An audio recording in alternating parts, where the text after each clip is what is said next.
কিবলার প্রধান মুআক্কিল ফেরেশতা হযরত আইনাইল আলাইহিস সালাম এবং তার তিন সহকর্মী ফারগুইন আলাইহিস সালাম এবং তাহিল আলাইহিস সালাম এবং আল্লাহওয়াল আলাইহিস সালাম আপনার আল্লাহর ইচ্ছায় আমার উপর সহায় হন।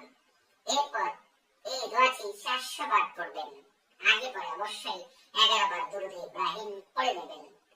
আজকে হলো আমি আপনাদের তেলাওয়াত করে শোনাচ্ছি। বিসমিল্লাহির রহমানির রহিম।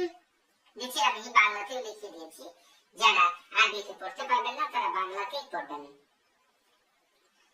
আযমতু আলাইকুম ইয়া মাশারাল জিন্নি ওয়াল ইনসি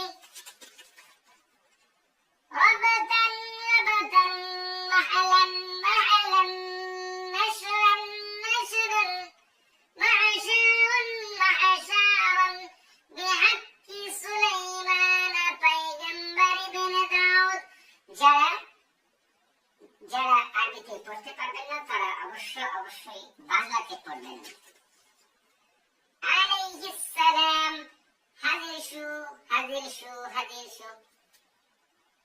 এখানে প্রত্যেক ওয়াক্তে নামাজ কিন্তু সঠিক সময় পড়তে হবে। আযান হওয়ার পরপরই নামাজ আদায় করে দিবেন। বাকি সময়টুকু যায় নামাজে বসে আল্লাহর নাম জিকির করবেন। 400 বার দোয়াটি পড়া শেষ হলে এই আয়াতটি জাফরান কালি দ্বারা লিখবেন। নিচে এই আয়াতটি একটু ভালো করে শুরু থেকে শেষ পর্যন্ত লক্ষ্য করবেন। এই আয়াতটি আপনারা জাফরান কালি দ্বারা লিখবেন ঘরে বসে, এবং ঘরের ভিতরে যে চুলাটি তৈরি করেছেন ওই চুলাটির মধ্যে আগুন জ্বালাবেন এবং নকশাটি লিখবেন সাদা কাপড়ে। এরপর ওই নকশাটি চুলার জ্বলন্ত আগুনে ফেলে দিবেন আর 100 বার বলবেন হাজির শু।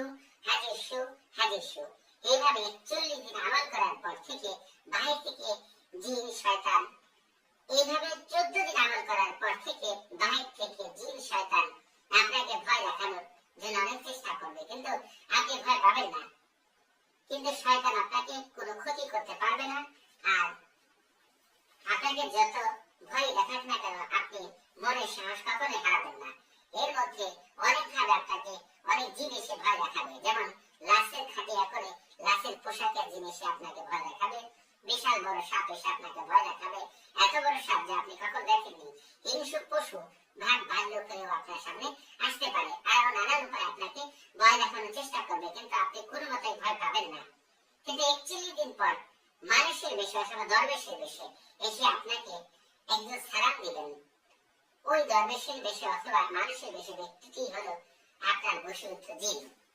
এর মধ্যে আপনি আপনার সকল বিষয়ে তার কাছ থেকে সাহায্য